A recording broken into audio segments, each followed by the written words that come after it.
31 ans, il est consultant et expert en géopolitique du sport. Il est le fondateur du média Football Club Geopolitics. Kevin Vessière publie son 3e ouvrage intitulé Planète Rugby chez Max Milo, et c'est surtout sur le site tvl.fr dans la rubrique Boutique. 50 questions de géopolitique sur la planète rugby. Bonjour Kevin Vessière. Bonjour, merci pour l'invitation. Je vous remercie d'être là aussi et de nous expliquer, 4 jours après l'ouverture de la Coupe du Monde de rugby en France, de nous expliquer si la victoire de la France nous permet d'avoir notre ticket pour le match final de la compétition. Oui ou non? Répondez. Ah non, parce que c'est une compétition très longue. Maintenant, la Coupe du Monde de rugby, c'est 2 mois. C'est vrai que c'est une grande victoire contre les All Blacks, mais il reste encore beaucoup de matchs à réaliser. C'est vrai qu'avec cette victoire, c'est déjà une victoire pour une qualification pour les quarts de finale, mais après, il reste demi-finale avec d'autres prétendants et finale, Afrique du Sud, Irlande. Rien n'est joué encore, tout reste à faire. Et je disais à l'instant, on en parlait à l'instant entre nous, c'est aussi un énorme succès d'audience. On a des scores d'audience qui sont proches de ceux du football à Coupe du Monde équivalente. Oui, ça, là, pour le premier match, on est environ autour de 17-18 millions, donc c'est quand même des succès d'audience comparables à l'équipe de France de football. Le fait que la Coupe du Monde ait lieu en France n'est pas anodin, et puis on voit qu'en plus cette équipe est favorite, joue bien et transmet des valeurs assez importante en face avec le public, donc c'est ce qui peut expliquer en tout cas ce succès d'audience majeur. C'est une diffusion, cette Coupe du Monde, dans 200 pays, c'est ça? Oui, c'est ça, oui. Donc là, on est qu'à la 10e édition de cette Coupe du Monde, mais quand même une diffusion dans plus de 200 pays, avec 800 millions de téléspectateurs environ, peut-être plus avec cette édition-là, et donc ça fait partie de l'un des 10 événements les plus suivis au monde. Allez, on va quitter les pronostics, ce n'est pas votre rôle, pour s'intéresser à vous, à votre livre Planète Rugby. D'où vient cet engouement pour le monde de l'Ovalie, pour cette culture rugby à 15 qui demeure quand même une pratique complexe, notamment par ses règles? Oui, c'est vrai que ça fait assez complexe quand on prend ces règles-là en tant que novice de ce sport. Moi, après, pour cet engouement-là, c'est surtout que le sport, moi, ça a été une manière, en tout cas, d'apprendre l'histoire et aussi la géographie, que ce soit avec le football, mais aussi le rugby. Là aussi, avec le rugby, cette Coupe du Monde, on voit des pays comme les Fidji, les Samoa, les Tonga, qu'on n'aura pas l'habitude de voir sans cette Coupe du Monde. Et donc, c'est comme ça que j'ai eu cet engouement, et après que j'ai suivi, en tout cas, les performances. Mais avec cette Coupe du Monde 2023 en France, je voulais aller au-delà du cercle traditionnel des nations que l'on peut voir, Nouvelle-Zélande, Irlande, Afrique du Sud, même si j'y reviens dans le livre, pour finalement comprendre pourquoi est-ce que ce rugby à 15 a eu du mal en tout cas à s'exporter, à se mondialiser, qu'on a une première Coupe du Monde en 1987 et comment on en arrive aujourd'hui à cette Coupe du Monde 2023 en France, où il y a un engouement, mais peut-être pas encore un engouement comparable à une Coupe du Monde de football ou des Jeux Olympiques, même si ça commence en tout cas à y advenir. Alors, je vais parler de complexité des règles qui évoluent tout le temps. Un match de rugby d'il y a 50 ans n'est pas celui qu'on voit aujourd'hui dans l'ensemble de ces règles, des comportements des joueurs, des attitudes, des obligations, etc. Donc on parle toujours d'un sport de tradition, mais pourtant avec une évolution assez rapide.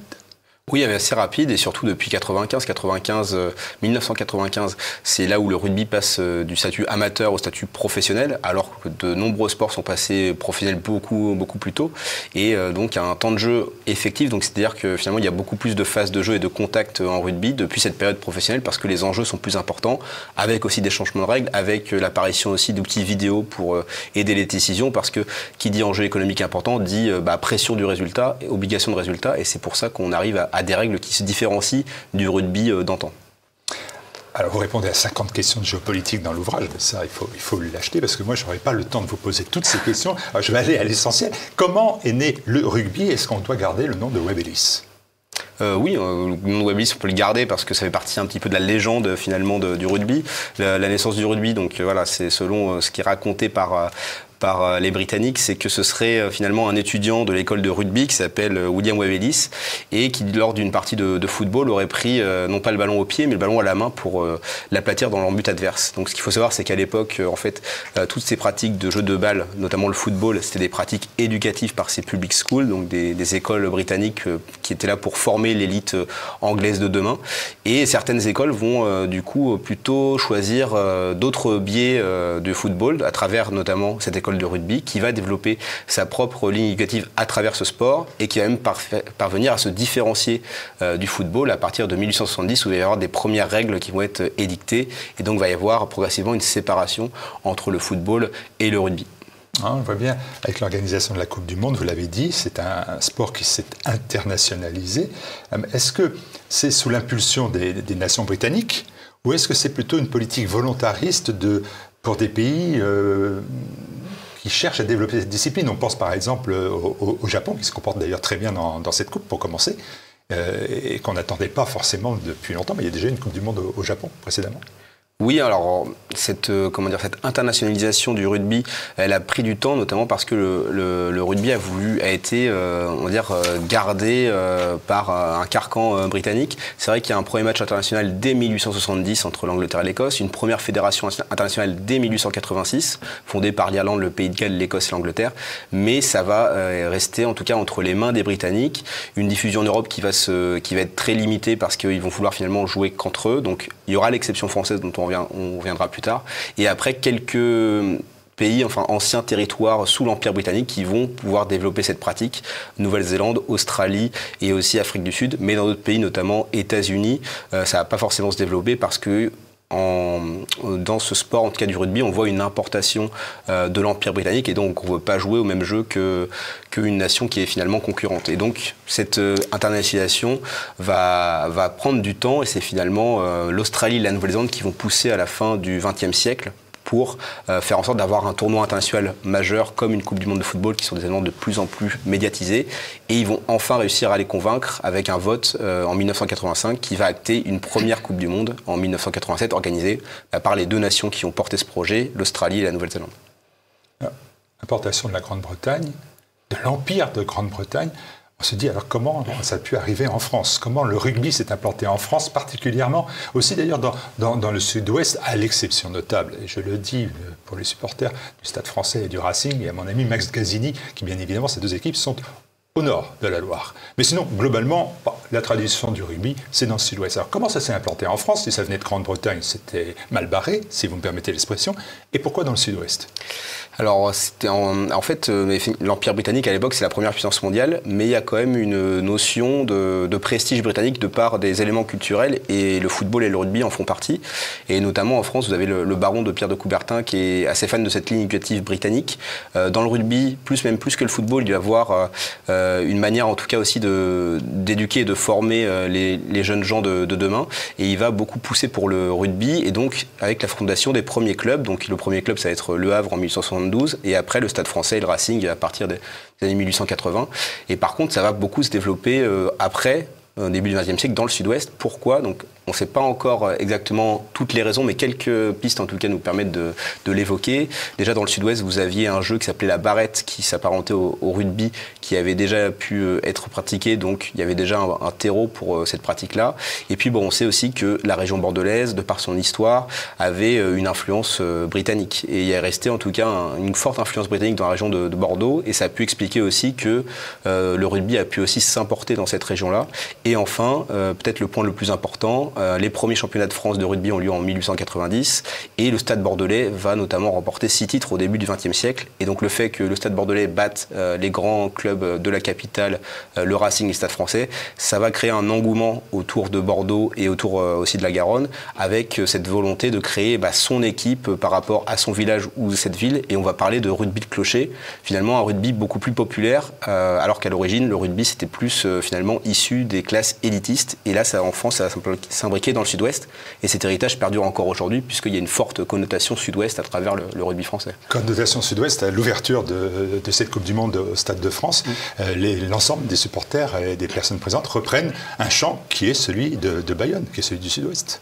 Oui, c'est ça, donc des forts marqueurs vis-à-vis du sud-ouest, encore très marqués aussi puisque vous avez encore le Stade Toulousain qui est très présent, même si on peut voir que maintenant, du fait aussi de la professionnalisation du rugby, certains clubs comme Bayonne, Biarritz, Béziers, Dax, qu'on pouvait connaître par le passé, ont plus de mal en tout cas à rentrer dans la course du sport professionnel parce que ça demande de plus en plus de moyens, de salaires, de joueurs, et donc on les retrouve peut-être plus en Pro D2, mais il y a toujours ce côté terroir du rugby qui est quand même assez important en France. Oui. À travers l'ouvrage, on s'aperçoit que le rugby a été exclu des Jeux Olympiques de Paris en 24. Alors, pas en 2024, mais en 1924. Alors, pour quelle raison ? Eh bien, comme je vous l'expliquais, Pierre de Coubertin a beaucoup poussé pour le rugby au début de son existence. Pierre de Coubertin, donc le fondateur des Jeux Olympiques modernes. Et pour la première édition en France à Paris en 1900, eh bien, le rugby va y être introduit. Le problème, c'est que ça va être un tournoi en fonction des différentes éditions qui ne va pas mobiliser au niveau des nations, notamment déjà parce que les Britanniques ne veulent pas participer à ce tournoi, parce que pour eux, leur grand tournoi, c'est le tournoi des 5 nations, donc ils ne vont pas aller aux Jeux Olympiques. Et donc, après la Première Guerre mondiale, 1920, vous avez que 2 nations à ce grand tournoi olympique de rugby, c'est les États-Unis et la France. Victoire des États-Unis face à la France, alors que la France partait favorite. 1924, on est à Paris pour les Jeux Olympiques. Il y a cette fois pas 2, mais 3 nations, alors qu'un tournoi olympique de football en rassemble plus de 20. Et donc, il y aura la Roumanie en plus. Donc, la France et les États-Unis arrivent à battre facilement la Roumanie. Et finalement, c'est la revanche qui a lieu en finale. France-États-Unis. Et donc, dans le stade à Colombes, le stade à l'époque du Racing. Et contre toute attente, c'est encore les États-Unis qui vont battre la France, mais cette victoire va se faire dans un climat délétère avec des supporters finalement français qui vont jeter des bouteilles notamment aux joueurs états-uniens, et ensuite l'hymne américain lorsqu'ils vont avoir la médaille d'or va être sifflé, et donc ça va donner en fait une très mauvaise image du rugby au niveau olympique. Pierre de Coubertin lui après en plus va laisser la main au niveau des instances olympiques, et donc de fait qu'il n'y a plus cet appui de Coubertin et du fait que de cette mauvaise image, il va être progressivement exclu du mouvement olympique, et on le retrouvera qu'à partir de 2016 à travers sa version rugby à 7. Et le rugby était aussi au cœur du boycott des JO en 76 cette fois-ci. J'apprends beaucoup en lisant votre ouvrage, en 76. Oui, 76. Donc là, c'est une situation un peu différente parce que, comme je vous l'ai dit, le rugby, entre 1924 et 2016, il n'était pas aux Jeux Olympiques. Mais là, pour le coup, c'est parce qu'il y avait la Nouvelle-Zélande qui devait participer à ces Jeux Olympiques, sauf que la Nouvelle-Zélande a une équipe de rugby qu'on connaît bien, c'est les All Blacks. Et à l'époque, ils avaient affronté en match amical. Ils étaient aussi allés en tournée en Afrique du Sud, affronter l'équipe des Springboks. Sauf que l'Afrique du Sud, à ce moment-là, c'est en plein apartheid. Et il y a un fort boycott au niveau mondial pour en tout cas faire en sorte que cet apartheid, cette politique de ségrégation se stoppe.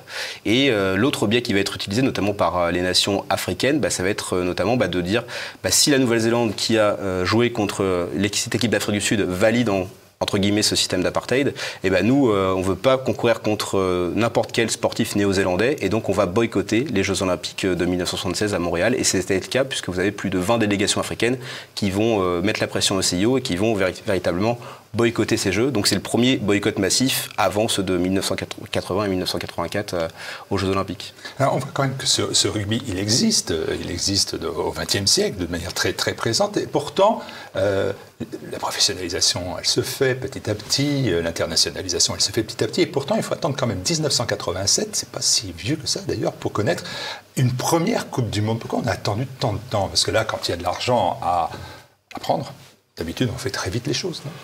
Ça s'explique par plusieurs raisons. Comme je l'ai rappelé, le rugby a voulu être gardé, en tout cas préservé par les Britanniques. Peut-être aussi dans une certaine volonté. Après la Seconde Guerre mondiale, il y avait une déliquescence des empires coloniaux. Et donc, les Britanniques voulaient peut-être garder aussi le rugby parce que c'était leur sport à eux, c'était là où ils étaient le meilleur. Donc, il y avait cette volonté-là. Et après, il y avait aussi peu de tournois internationaux, notamment en 1968. La Fédération internationale de rugby, qui est gérée par les Britanniques, acte en fait interdit à toutes ces nations membres, donc là qui ne sont que 8 à l'époque, de participer à un tournoi international type Coupe du Monde. Donc en fait, ils avaient peur de ce professionnalisme qui ouvre en fait le monde du rugby et qui leur retire peut-être un peu leur sport et qui ne soient pas forcément les meilleurs. Notamment, on peut le voir au niveau du football, de la Coupe du Monde. Ils n'ont qu'un seul titre, l'Angleterre, en 1966, et c'est le Brésil qui a pu aussi beaucoup plus briller à travers le football. Donc ils avaient peur de cela. Et donc c'est finalement avec cette diffusion des sports et aussi des audiences qu'il y a autour des Jeux Olympiques et de la Coupe du Monde de football, et bien que, en tout cas, l'Australie et la Nouvelle-Zélande vont réussir à convaincre les Britanniques qu'il faudrait en tout cas s'ouvrir à l'international s'ils ne voulaient pas en tout cas que le rugby prenne du retard et que finalement il y ait d'autres formes de professionnalisme qui aient lieu dans le rugby et qui ne soient plus les seuls à mettre à bord de la compétition. Et d'ailleurs, ça pose la question du tournoi des 5 nations, devenu tournoi des 6 nations, un tournoi là aussi très ancien. Et on s'est dit qu'au sein de l'Europe, finalement, il n'y a que l'Italie, qui réussit à rejoindre le tournoi des 5 nations. Pourquoi pas une 7e, une 8e nation? Ça s'internationalise partout, sauf en Europe? Parce qu'il y a toujours ce côté effectivement traditionnel et c'est vrai que l'Italie, quand ils sont rentrés, ils étaient aussi en concurrence avec la Roumanie, mais la Roumanie sortait en fait de la chute de l'Empire finalement soviétique, du bloc de l'Est, et aussi avec son régime qui soutenait beaucoup le rugby en matière de finalement le 15 roumain, c'était un prolongement aussi du régime roumain à l'époque. Donc l'équipe roumaine va perdre en niveau et c'est l'Italie finalement qui va rejoindre ce tournoi, mais on voit qu'il n'y a pas de résultat notable du 15 italien, du fait que le rugby à 15, du fait de sa professionnalisation tardive, eh bien, il y a une culture rugby à avoir et c'est compliqué de faire basculer l'ordre établi.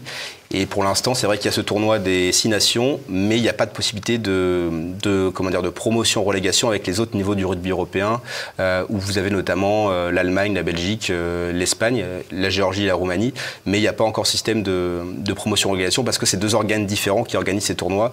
Et il y a toujours quand même un côté traditionnel, on veut quand même garder des tournois traditionnels et les affiches traditionnelles dans le monde du rugby. Est-ce qu'on garde encore la confrontation entre l'hémisphère nord, dont on vient de parler, et l'hémisphère sud, même si je vois quand même que beaucoup de joueurs de l'hémisphère sud viennent maintenant, dorénavant, compléter les équipes du top 14 en France notamment? Oui, ça a tendance à changer parce que le top 14, c'est le plus grand championnat de rugby au monde, de par les différents effectifs où il y a beaucoup de joueurs internationaux qui sont présents. Et par contre, ça tend aussi à changer parce que finalement, on voit qu'avant l'Australie, la Nouvelle-Zélande et l'Afrique du Sud, qui composent l'hémisphère sud du rugby, auquel on pourrait rajouter maintenant l'Argentine, avaient une compétition qui s'appelait le Super Rugby, donc c'est-à-dire une compétition entre les équipes de ces différents pays. Sauf qu'après le Covid, ça a mis en difficulté le monde du rugby professionnel dans le monde entier. Et les équipes sud-africaines ont finalement été mises de côté par la Nouvelle-Zélande et l'Australie qui voulaient se recentrer sur une compétition plus régionale. Et donc l'Afrique du Sud, les équipes sud-africaines, aujourd'hui, elles participent au rugby européen, notamment à travers la Coupe d'Europe. Donc c'est vrai que ça peut prêter à confusion parce qu'on se dit l'Afrique du Sud, l'Europe, c'est pas du tout le même continent. Mais aujourd'hui, il faut plus réfléchir en termes de diffusion sportive et de fuseaux horaires. Et il n'y a que très peu de différence en termes de fuseaux horaires pour cette compétition-là. Et c'est ça qui intéresse aussi le rugby européen parce qu'il y a des parts de marché importantes avec le marché sud-africain qui est en plus une terre de rugby où culturellement ce sport est important. Alors la Coupe du Monde, elle va se dérouler en 2027 en Australie, si je ne me trompe pas. C'est ça. Et j'ai bien lu, donc en 2031 aux États-Unis. C'est donc prévu aux États-Unis. Pourquoi cela constitue, d'après vous, un nouveau tournant pour le rugby 2031 aux États-Unis? Après tout, les États-Unis jouent depuis longtemps.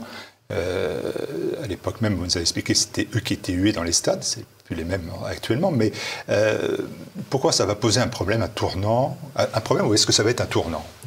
Alors ça va être un tournant parce que les États-Unis, c'est vrai que, comme j'expliquais, ils ont une histoire du rugby, ils ont participé à des tournois olympiques, mais après, ce sport va finalement tomber en désuétude et va être concurrencé par les sports collectifs américains qui ont quand même une notoriété forte et qui vont développer des grands championnats à travers la NBA, le football américain qui peut s'apparenter aussi un peu à une forme de rugby.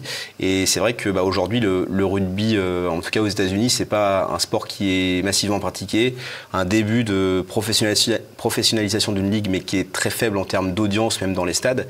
Et c'est vrai que cette Coupe du Monde 2031, ça peut permettre à la Fédération internationale de rugby, la World Rugby, de capter un nouveau marché pour finalement faire en sorte qu'il y ait plus de pratiquants. Et on sait que le marché nord-américain, avec plus de 300 millions de personnes, c'est un des marchés qui est voulu par tout type de sport, avec aussi le marché asiatique, pour développer la pratique, capter aussi des diffuseurs importants comme CBS notamment, et faire en sorte que ce soit une nouvelle terre du rugby pour, en tout cas, toujours dans cette volonté de l'internationaliser, même si cette internationalisation a pris plus de retard en rugby que dans d'autres sports. J'ai une 51e question géopolitique que je ne vous avais pas posée, mais que vous n'avez pas posée, que je retiens, c'est, je trouve qu'entre le football et le rugby, il y a une forme d'éloignement assez significatif. Je voyais les joueurs de football venir voir ceux de rugby, mais dans la réalité, dans l'esprit populaire ou dans l'esprit français et ailleurs, il y a vraiment une dissociation qui se fait avec un football qui est de plus en plus critiqué, mal vu, et puis un rugby qui apparaît avec ses valeurs, ses traditions, quelque chose de plus sympathique, de plus en cohérence avec l'esprit français. Est-ce que ça, c'est une réalité ou c'est un point de vue que vous allez contrebattre. Non, je pense que ça peut être une réalité. Après qu'on s'intéresse effectivement au rugby et au rugby professionnel, on peut voir que ça commence à évoluer parce que vu que c'est un rugby professionnel et qu'il y a toujours plus d'audience, ça commence à prendre les mêmes voies ou parfois même les mêmes dérives que d'autres sports professionnels comme le football ou le basket. Mais par contre, le rugby joue quand même sur ce côté en termes de communication, sur ce côté traditionnel, sur ce côté proche du public, sur ce côté tradition, qui peut se différencier du côté un peu plus bling-bling de certains sports comme le football. Et c'est vrai qu'on a l'impression aussi avec ce 15 de France qu'on a des joueurs peut-être plus accessibles ou qui sont plus en phase avec leurs racines, notamment le capitaine Antoine Dupont. Il y a beaucoup de reportages sur lui avec le fait qu'il vient d'un petit village des Pyrénées, donc ça parle. Et ce biais de communication, ça peut différencier le rugby d'autres sports et aussi du coup motiver des jeunes à être licenciés dans les clubs de rugby pour développer la pratique, et c'est ce que recherche en tout cas la Fédération française de rugby, mais aussi la World Rugby à l'international. Allez, la toute dernière question. Elle nous ramène à l'actuelle Coupe du Monde qui se déroule donc bien évidemment en France. Quel va être l'impact économique et touristique global pour notre pays? Parce qu'on entend parler ici ou là d'une opération blanche. Alors, je me suis dit quand même qu'au prix des places, on peut quand même se poser légitimement la question, pourquoi pas de bénéfices attendus? Pas de bénéfices attendus parce qu'il y a une compétition internationale qu'on accueille. Il y a toujours des bénéfices qui sont attendus, mais en fait c'est en termes de long terme, en termes d'image, en termes de tourisme. On sait que finalement, pour les JO de Londres notamment de 2012, il y a eu des bénéfices, mais on les a constatés qu'à partir de 2020. Et donc là, ça va être pareil pour cette Coupe du Monde de rugby qui est en plus moins internationale. Et puis lors du dépôt de candidature pour se différencier des candidats sud-africains, on avait aussi, je pense, beaucoup valorisé le fait qu'on aurait des bénéfices importants, etc. Après, le Covid aussi est passé par là. Mais c'est vrai que ça pourrait peut-être être une opération blanche, mais il y aura peut-être des bénéfices avec cette question touristique. C'est vrai que là, il y a 600 000 touristes étrangers qui vont venir. Et on pourra le constater que dans quelques années. Et l'autre point aussi important, c'est que ces grandes compétitions sportives internationales coûtent de plus en plus cher. Et en tout cas organisées. Et il y a d'autres effectivement leviers qui sont activés à travers des biais communicationnels pour en tout cas essayer que cette Coupe du Monde de rugby est un héritage au-delà seulement du côté on va dire bénéfice, mais que ce qu'on fait pour cette Coupe du Monde de rugby, mais aussi je pense à des événements comme les Jeux Olympiques, et ça reste après dans le temps et que ça ne soit pas consacré que au sport, mais que ça puisse bénéficier à toute la population. Ultime question.